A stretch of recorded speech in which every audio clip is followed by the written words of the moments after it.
Bom dia, irmãos. A paz de nosso Senhor Jesus Cristo esteja nos nossos corações. Vamos fechar os nossos olhos para orarmos.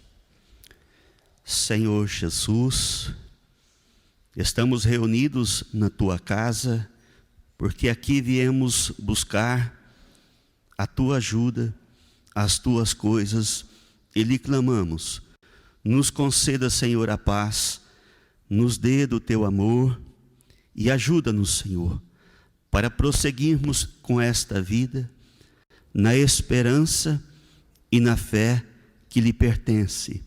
Conceda à Tua igreja, Senhor, as Tuas coisas de cima, para que sejamos Teus anunciadores, Senhor, atalaias, como diz a palavra, aqueles que anunciam o reino verdadeiro, o reino de Deus. Proteja os nossos, a nossa igreja e todos os que nos ouvem pela internet, irmãos que estão distantes, mas ligados à única igreja, a Tua igreja, Senhor Jesus. Pai nosso que estais nos céus, santificado seja o Teu nome. Venha a nós o Teu reino, seja feita a Tua vontade, assim na terra como nos céus. O pão nosso de cada dia dai-nos hoje. Perdoa, Senhor, as nossas ofensas, assim como nós perdoamos aos nossos ofensores, e não nos deixe cair em tentações, mas livra-nos e guarda-nos de todos os males. Amém.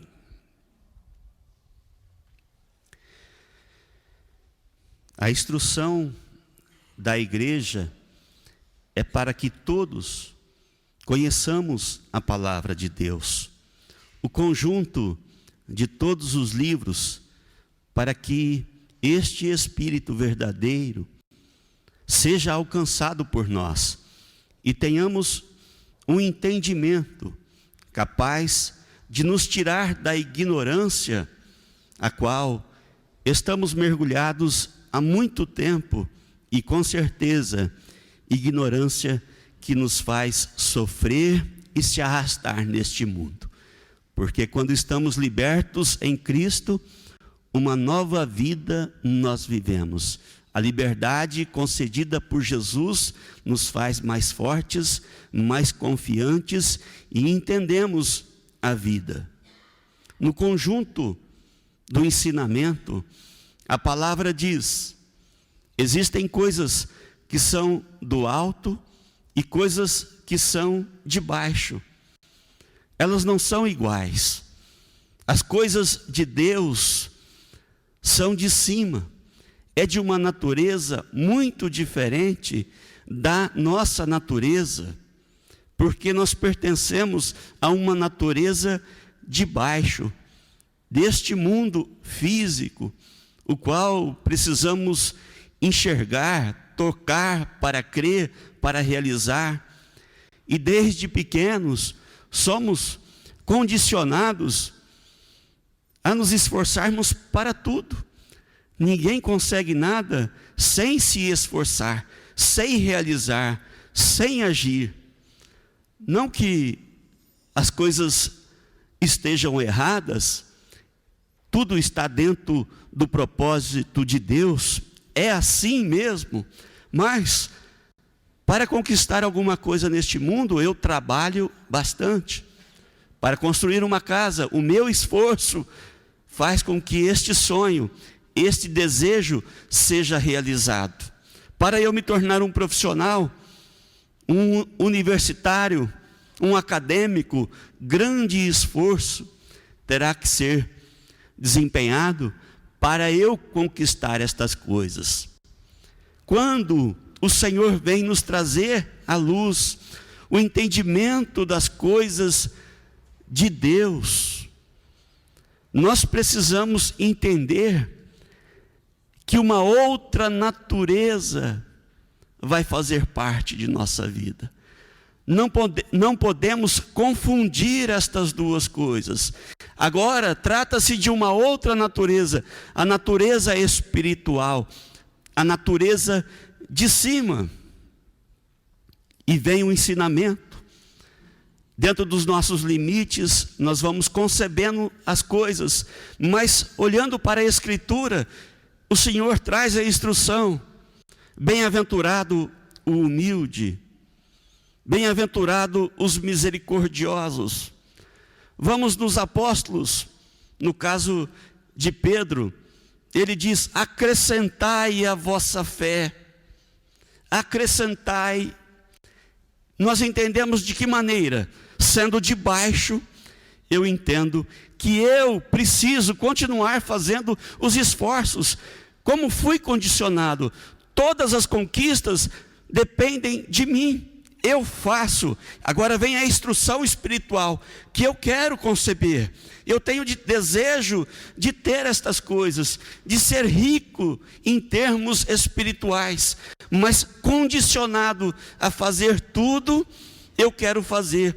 E a palavra, alguns dizem, há uma aparente contradição, ela diz: faça, acrescente, seja.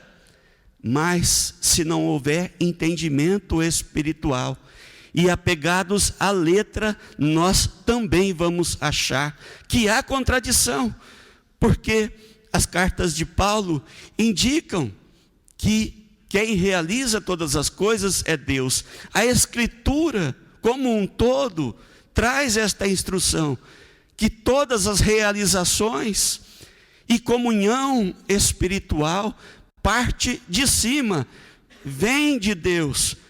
Aí entra um momento, um tempo difícil, porque nós queremos, mas nos esforçamos e acreditamos haver sim uma contradição.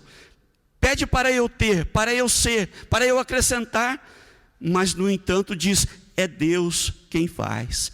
E aqueles que afirmam que vem do alto, vem de Deus, que as coisas dos céus se passam numa outra natureza, onde nos é dado gratuitamente, pela graça de Deus, estes que creem desta forma, são até às vezes criticados, porque costumam se dizer: é fácil assim, Deus dá tudo, é melhor pensar assim, porque queremos o mais difícil e queremos aquilo que faz parte da natureza.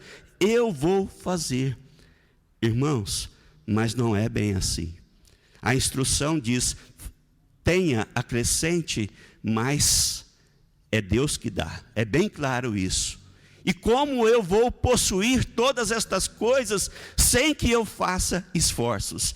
Aí nós vamos ver que é mais difícil do que se esforçar, porque eu preciso crer em Jesus Cristo, eu preciso confiar em Jesus Cristo, e eu preciso ter uma comunhão com Deus para poder ter todas estas coisas, que embora parecendo ser mais difíceis de ser conquistadas pelo esforço, não é, porque não é qualquer um que tem fé, não é qualquer um que espera, porque a palavra também diz que nós devemos esperar no tempo de Deus, porque jamais teríamos e seríamos alguma coisa de cima,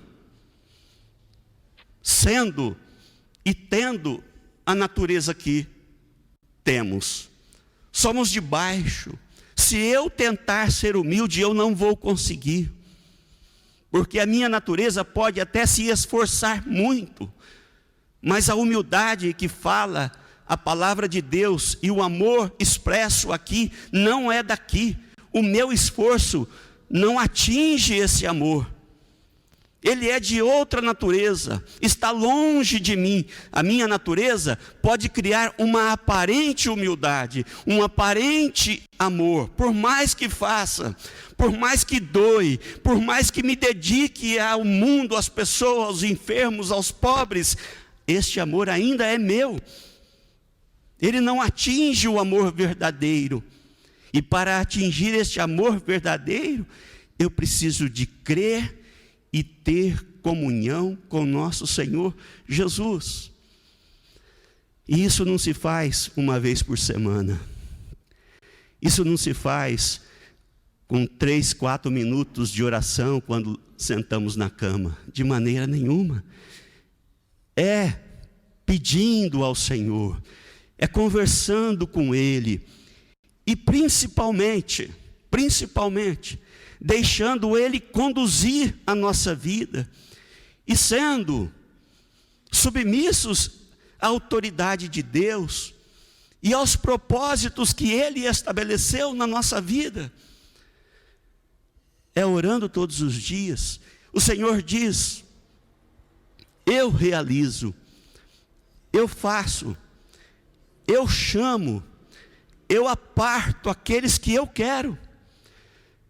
Em primeiro lugar, eu vou pedir a Deus para ser um desses que Ele apartou, mas depois todo o trabalho vai ser realizado por Ele, porque esta comunhão não se dá do dia para a noite, e sim com o tempo, porque Ele vai começar a trabalhar a nossa vida, e nas nossas fraquezas, e nos nossos desejos, nos nossos anseios, que nos aparta de Deus, Ele começa a trabalhar, a cortar uma coisa ali, uma ilusão lá, a perdemos aqui, uma enfermidade lá, e o Senhor vai operando na nossa vida, para que estejamos próximos dele, irmãos.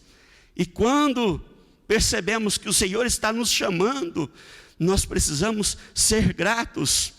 E é esta comunhão com Deus, agradecendo todas as coisas, orando todos os dias, conversando com Ele: Senhor, eu não estou suportando, me ajude, Senhor. Senhor, eu errei, me perdoe, Senhor. Eu creio em Ti, Senhor. O Senhor está estabelecendo as coisas da minha vida para o meu bem. E Paulo, ele fala isso a Timóteo, dizendo na primeira carta, capítulo 1, versículo 14, ele diz: e a graça de nosso Senhor superabundou com a fé e o amor que há em Jesus Cristo, irmãos. É Jesus que estabelece todas as coisas.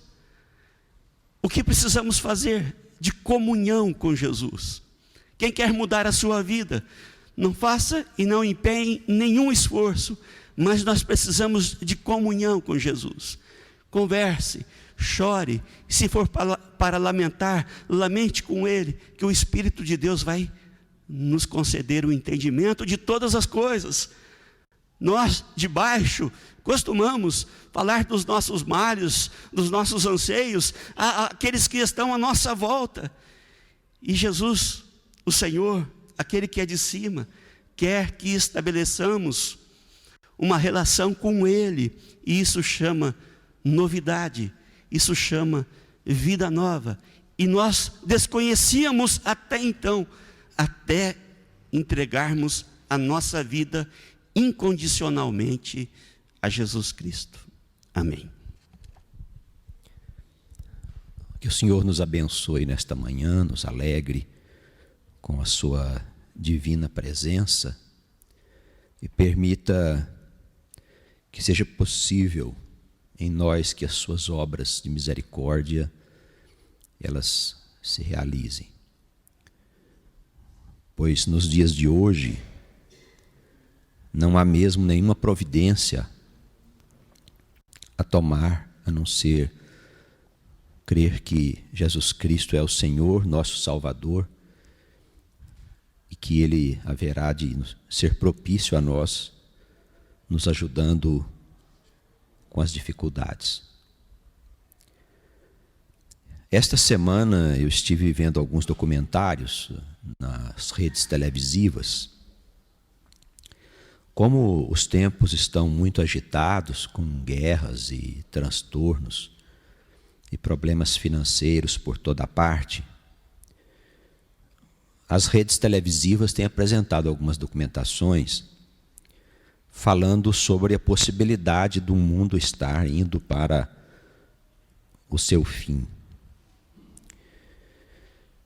E nós vemos que mesmo esses homens entendidos, doutores e professores versados nas Escrituras, e formados nas melhores universidades, eles também não têm uma resposta para as coisas que estão se passando.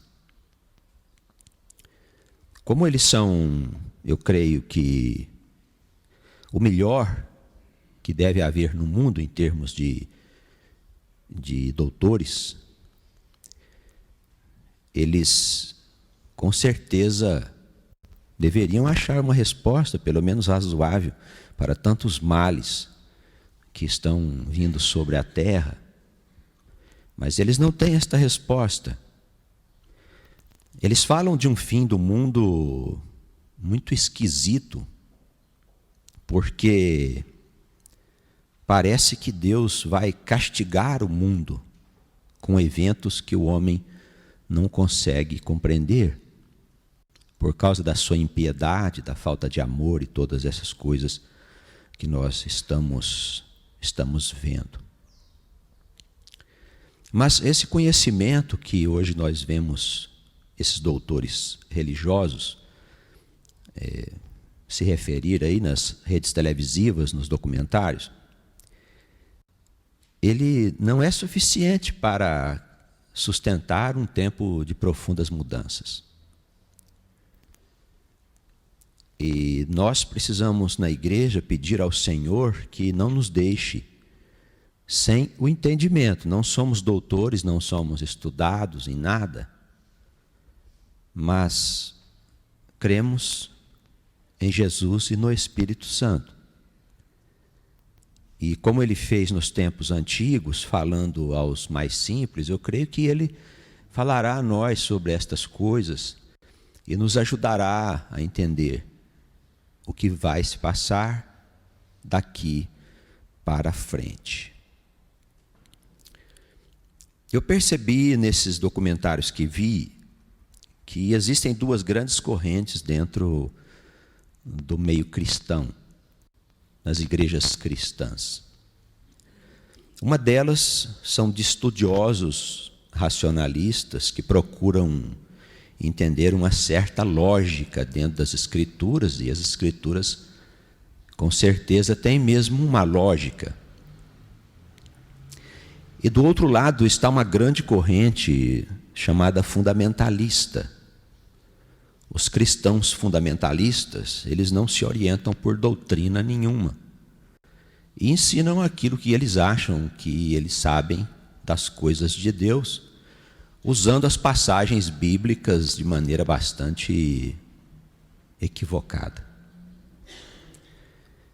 E nós precisamos procurar entender as Escrituras num ponto de vista mais racional e mais lógico, sabendo que elas se constituem um conjunto de ensinamentos e de documentação histórica, aonde nós encontramos a palavra de Deus e as promessas e as profecias. E com toda certeza, esta palavra, ela não se contradiz. Tudo aquilo que nós vemos num lugar está confirmado em outras passagens, em outros lugares. E nós que estamos na procura dessas respostas, temos que entender que existe um sentido nas Escrituras. E temos que ter cuidado com o fundamentalismo. Como os irmãos devem saber, os fundamentalistas, eles são irracionais. E eles estão em todos os lugares. São eles os responsáveis por atentados no mundo, pelos crimes que cometem em nome de um Deus que eles com toda certeza não conhecem. Porque o nosso Deus não é Deus de guerra santa, não é Deus de transtorno, de morte, de assassinatos, de injustiças. O nosso Deus é um Deus de amor, de misericórdia, de perdão, de justiça, mas não fundamentada numa lei que condena. Se nós não conseguirmos compreender isso, irmãos, nós podemos acabar vítima dos fundamentalistas. Eles são muitos dentro do meio evangélico. Os fundamentalistas são irracionais. Para eles, tanto faz usar a Escritura de um jeito ou do outro, o que interessa é o que eles pensam que é a verdade, que eles tiraram do coração deles, não está nas Escrituras. E com isso, muitas teorias e doutrinas estranhas foram inseridas no contexto da igreja. Os fundamentalistas, eles não consideram o Novo e o Velho Testamento como coisas distintas. Para eles, a Bíblia é a palavra de Deus. Sendo que na Bíblia existe crimes, incestos, adultérios e uma série de outras coisas que não pode ser a palavra de Deus.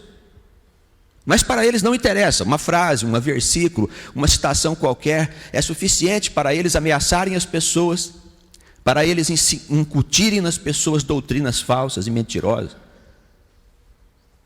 Basta ter uma passagem qualquer, não importa se aquela passagem não tem nada a ver com a nossa história, com a igreja cristã que nasceu com Cristo. A igreja evangélica que deveria ser fundamentada no Evangelho. E que de evangelho quase não tem coisa nenhuma, irmãos. Nós temos visto muitos absurdos aí na igreja cristã, muitos. E não há como a gente impedir que isso aconteça, porque a palavra de Deus, ela mesmo diz que eles estariam entre nós. E eles são bem caracterizados nos textos apostólicos, pela forma como eles lidam com a palavra dentro da igreja de Cristo. Não nos põe medo os que estão lá fora. Não nos põe medo os que estão nas ruas, os iníquos. Não, esses não. Os perigosos estão dentro da igreja, entre nós.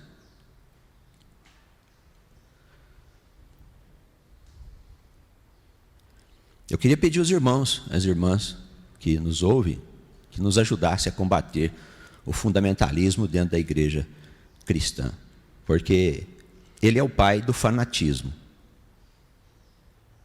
Que nós tomemos cuidado em todos os lugares com este espírito, porque ele é, na verdade, Satanás. Eu queria pedir à igreja para me acompanhar ao livro de Salmos, no capítulo 2.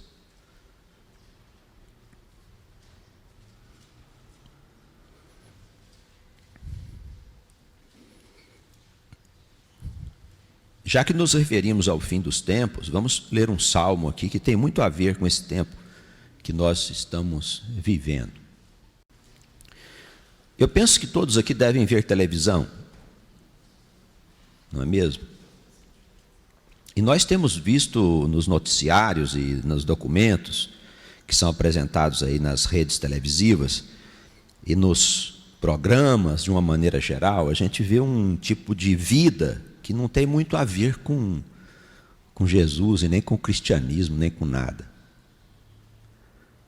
O individualismo, o egoísmo é estimulado de todas as formas possíveis. As pessoas são convidadas a serem felizes, não importa a que custo. E qualquer pessoa de bom senso razoável, de inteligência mediana, percebe que esse mundo é uma ilusão e que as pessoas são manipuladas de todas as formas possíveis. É claro que um mundo desse não tem futuro. Não tem futuro. O Senhor disse no Sermão da Montanha que se construirmos uma casa sob a areia, ela não pode subsistir. Ao virem as tempestades, os rios e os ventos, a casa cai. E a queda dessa casa será enorme, com profundas consequências. Não se pode construir nem numa vida, nem numa sociedade, uma casa sobre a areia, irmãos. Desde os tempos de Davi, o Senhor disse que ele é a rocha firme. E o próprio profeta diz, ele era o alicerce para os seus pés. E se nós quisermos construir alguma coisa, não importa em que dimensão, pode ser na nossa vida pessoal, pode ser na nossa família, pode ser nos nossos negócios, pode ser na vida política, pode ser na vida da sociedade, da humanidade. É preciso ter alicerces. E que alicerces? Nós vamos fundamentar a nossa vida, os alicerces da nossa casa, em quais princípios, irmãos? Em quais princípios? Em algum filósofo? Em algum pensador? Existem muitos filósofos, muitos pensadores que deram origem a muitas doutrinas, que estão por aí nos nossos dias, num país, no outro, aqui no Brasil mesmo. Mas esses ensinamentos, essas filosofias e doutrinas não são capazes de dar estabilidade à vida social, porque são criação dos homens. Dos homens. Nós precisamos de um alicerce que a gente possa colocar ali, que não precise tirar mais. Se você constrói uma casa sobre um alicerce que vai precisar de uma reforma, é claro que o material que você usou não era de qualidade definitiva. Nós queremos construir uma nova vida nesse mundo? Todos nós queremos. Estamos cansados de tantas injustiças, mentiras, violências, roubos, assassinatos. Mas que material vamos usar? Nós precisamos usar um material que seja eterno. E onde vamos buscar? Onde está? Onde estão os ensinamentos capazes de dar à nossa comunidade, à nossa vida, aos nossos planos, o alicerce seguro? Vou construir, não vai mais ser necessário mexer. Eu preciso buscar na fonte de onde todas as coisas saíram. Não importa como chamem. Os cientistas negam a existência de Deus, porque Deus foi apresentado de uma forma muito equivocada à ciência. Parece até que a ciência não é uma obra de Deus. Mas vamos voltar o tempo. Dizem que as coisas foram criadas há alguns bilhões de anos. 16 bilhões de anos, alguns, 14 para outros. E alguns religiosos até que há 4.000 anos, há 10.000 anos, os fundamentalistas, os chamados criacionistas. Bem, que seja. Vamos voltar antes desse tempo, onde não havia espaço, não havia tempo, não havia matéria, não havia luz, não havia nada. O que é que você acha que havia lá, meu irmão? O nada? Ora, mas nada não existe. Se nós temos diante de nós essa obra que você pode vislumbrar com os teus olhos, e você mesmo é uma obra de Deus, como é que você pode negar a sua existência? A ciência não poderia, jamais a ciência poderia negar a existência de Deus. Pode até não compreendê-lo, mas por trás de tudo existe esta natureza que nós não conhecemos ainda. Sempre existiu. Existe e vai existir eternamente. É eterno.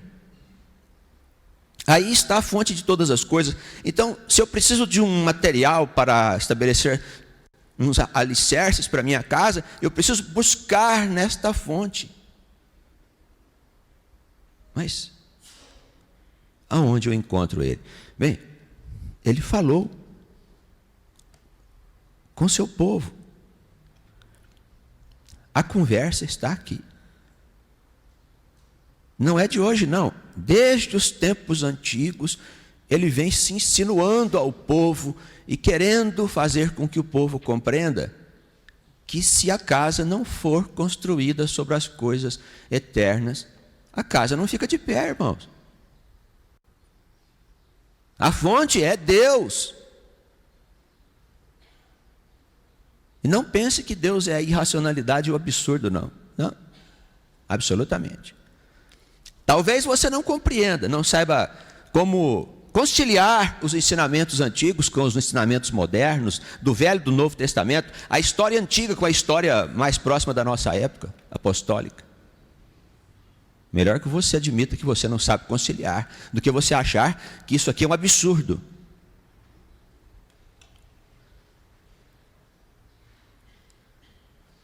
O Senhor, Ele vem falando ao povo desde muito tempo, dizendo das bases em que nós precisamos estabelecer alicerces para a construção de qualquer coisa. E o Senhor é essa rocha. Mas o mundo não se interessa, irmãos. Ninguém quer saber.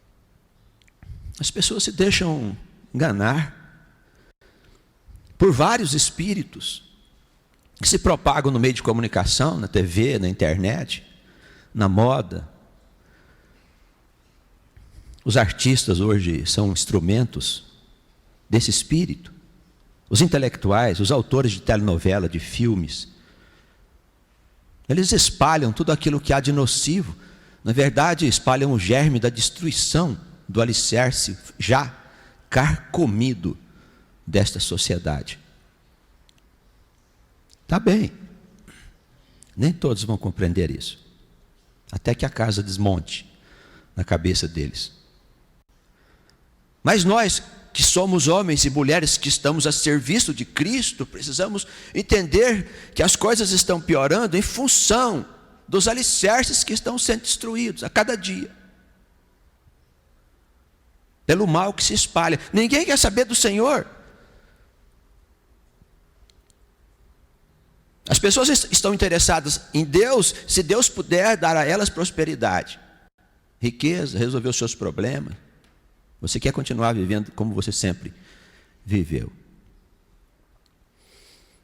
Os pastores não conseguem dizer do pecado do povo, porque não pregam a palavra que diz qual é o nosso pecado, que nós precisamos nos arrepender, nos vestir de saco e cinza, para a gente poder ter possibilidade de ser salvo. A palavra desagrada o crente na igreja. Como é que ele vai pagar dízimo, dar oferta para a igreja, se eu desagradar o crente? Esse pastor não tem boa intenção no coração, porque a palavra é mesmo difícil, é dura. Certa ocasião, o Senhor, Ele fez um debate com os fariseus,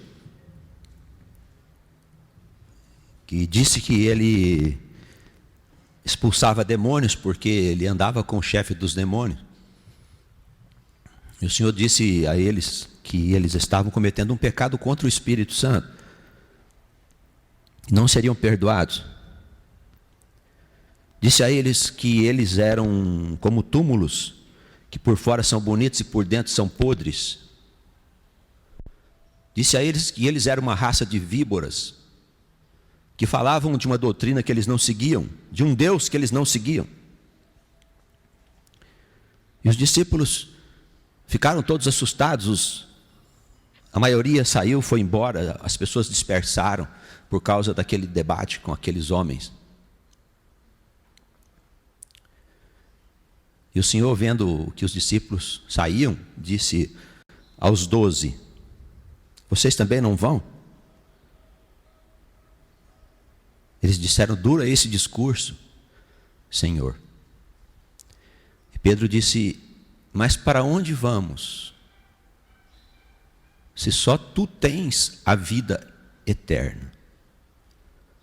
A palavra de Deus é dura, mas se você quer ser salvo, se você quer ser salvo tu e tua casa, aqui nesse mundo, diante das coisas que vêm aí e diante da eternidade, é bom que a gente aceite esse discurso e fique muito quietinho no nosso canto, vestindo a roupa que nos cabe. Porque senão seremos condenados. Seremos condenados. Nós temos que ter a coragem de pregar a palavra que liberta, a palavra que mostra o pecado, para que o pecador se arrependa, para que o pecador aceite Jesus como seu Salvador, para que o pecador possa sair da morte para a vida, possa ressurgir da morte, possa sair da escuridão e ir para a maravilhosa luz que Jesus veio trazer para nós. Esse é o papel da palavra. E se eu sou um pregador, eu, você, meu irmão, você, minha irmã, onde você estiver, esse é o nosso papel. A nossa vida não importa, irmãos. Se estamos doentes, se nós estamos sem dinheiro, se nós estamos sem morar, se nós estamos sem roupa, sem vestir, coisa que eu duvido muito, porque o Senhor não deixa o seu povo a mendigar o pão. A nossa vida não importa, mas a nossa pregação, essa sim, porque já não somos nós que pregamos, é o Senhor que prega. É o Senhor que fala pelo Espírito Santo. Se nós nos negarmos ao Espírito Santo, o que seremos de nós, irmãos? Irmãs, se nós nos negarmos a testemunhar a palavra de Deus que liberta, a palavra que alicerça a verdadeira vida, que estabelece os alicerces sólidos da eternidade, em tudo que você for fazer, em tudo. Nós não podemos deixar de espalhar a palavra, por mais dura que ela seja. Os homens estão se divertindo, estão achando graça. Os poderosos, os ricos. Olha o que diz esse capítulo 2 de Salmos. Porque os homens se ajuntam e imaginam coisas vãs. Os reis da terra se levantam, os governos, eles consultam-se juntamente contra o Senhor e contra aquele escolhido. O que esse povo diz? Ele diz, olha, vamos romper os nossos laços com esse Deus, com esses princípios. Sacudamos de nós as suas cordas. As pessoas quer dizer que esse Deus só atrapalha, porque o homem quer gozar os prazeres da sua carne. O homem quer ser rico. O homem quer ter dinheiro para gozar os prazeres da vida terrena. Essa é a verdade. As pessoas querem gozar os prazeres carnais. A finalidade da vida é isso: beber, comer, fazer sexo e se divertir. Mas a palavra de Deus diz, olha, se o teu irmão está caído na estrada e você passa de lado e não se importa com ele, você está condenado. Os que querem se divertir não estão preocupados com quem está com fome, com quem está doente, com quem está prisioneiro, com quem está estrangeiro, com quem está órfão, irmãos. Mas existem homens e mulheres servindo hoje, graças a Deus, preocupados com tais coisas, e essa é a geração abençoada. Não importa em que igreja que eles estejam, irmãos, não importa. Mas os que estão destruindo os alicerces são esses que vivem só para as coisas carnais. Falam de Deus, mas Paulo dizia, o Deus deles é o ventre. Só pensam nas coisas que são de baixo. Eles se ajuntam como um conluio. Hoje é um conluio mundial contra Deus. E só não piorou no Brasil pelas características religiosas do nosso povo. Satanás já está aí querendo destruir tudo, mas não piorou por causa das características do nosso povo e porque nós somos pobres. Ainda bem que nós somos um país pobre e miserável, porque senão o diabo já tinha destruído. Como já o fez na Europa, nos países desenvolvidos, onde igreja quase já não desperta qualquer interesse nas pessoas. E os irmãos que vivem no exterior, eles podem nos dizer, como a gente tem recebido cartas deles, dizendo que são países frios, onde ninguém se interessa por nada.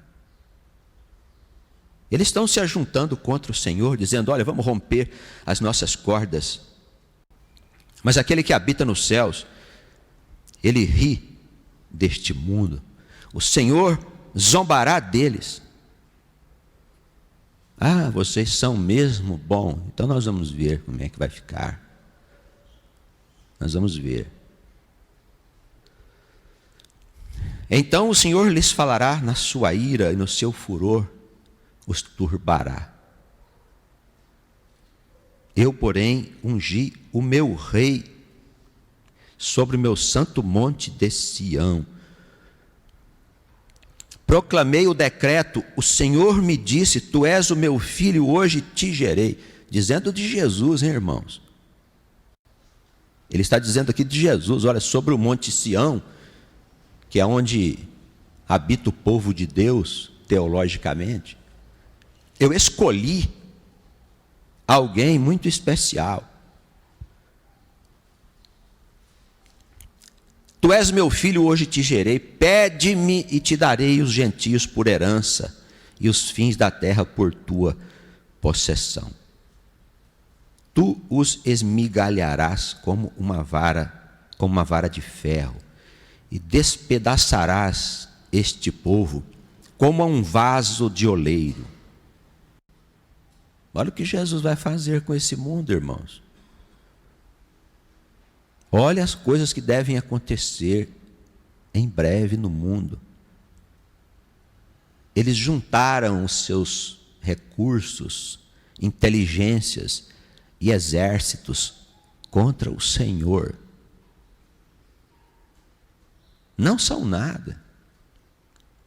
Eles falam de forças militares, de forças econômicas. O que é isso diante do Senhor? Quando você tiver um tempo, se é que tem, à noite, olhe o céu estrelado. Se tiver uma luneta aí, olhe um pouco mais. Se tiver um telescópio, olhe um pouco mais.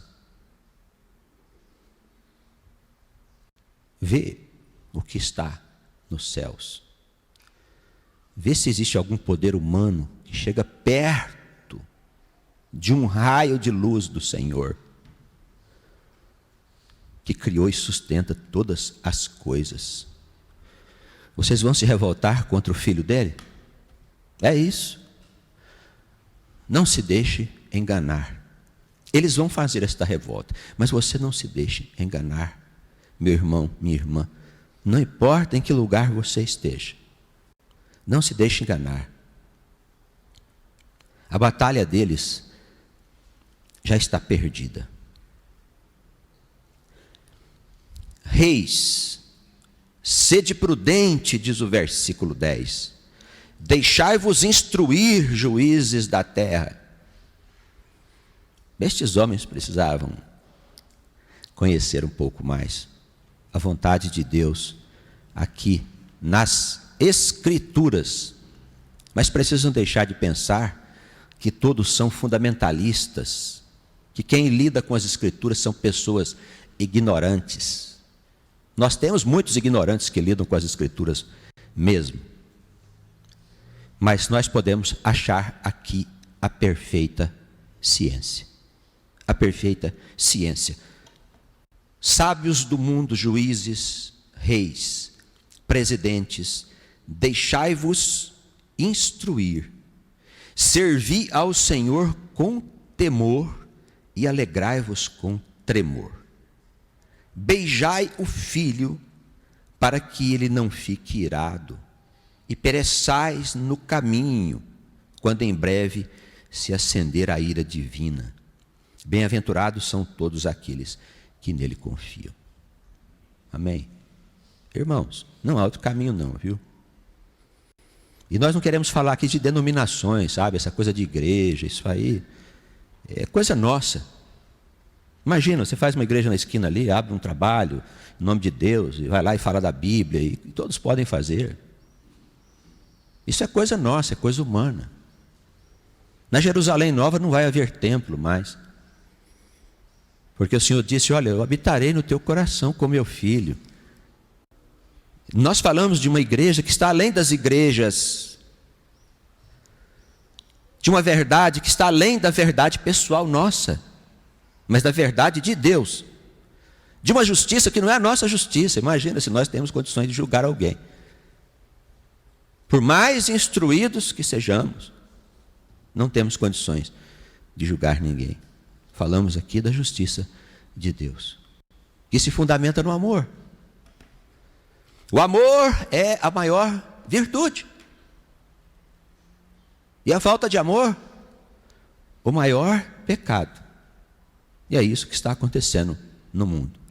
Eles preferiram viver sem o amor de Deus. Que vivam. Não vão longe. Vamos preservar nossa vida, buscando a Jesus, recebendo do seu amor, para que a vida dele em nós permaneça para sempre. Amém. Vamos orar? Senhor, tua igreja está reunida neste dia, não só com os membros aqui presentes, mas outros que estão recebendo a palavra em outros estados, cidades e países. Estamos todos juntos num só coração, num só pensamento, em torno de ti, Senhor Jesus, que morrestes na cruz para a nossa salvação, derramaste o teu sangue para comprar-nos por bom preço. Aqui estamos clamando mais um dia pelo derramamento do teu Espírito sobre o teu povo, que eles possam receber, Senhor, revelação sobre as coisas que são e as coisas que hão de vir, que eles possam ser curados das suas doenças, Senhor, e libertos das opressões do inimigo, e que o Espírito, com grande poder neste dia, possa limpar da nossa alma todas as coisas más que o diabo ali colocou. Ó Senhor, tenha compaixão da tua igreja, dos teus servos, de todas as comunidades cristãs deste mundo, e ajuda-nos nas tuas misericórdias. Tome força, Senhor, o teu Espírito, levanta o teu povo, para que ele possa dar testemunho da santa palavra que liberta e que dá vida eternamente. Pai nosso que estais nos céus, santificado seja o vosso nome. Venha a nós o vosso reino. Seja feita a vossa vontade, assim na terra como nos céus. O pão nosso de cada dia nos dai hoje. Perdoai as nossas ofensas, assim como nós perdoamos a quem nos tem ofendido. E não nos deixeis cair em tentação, mas livra-nos do mal. Amém.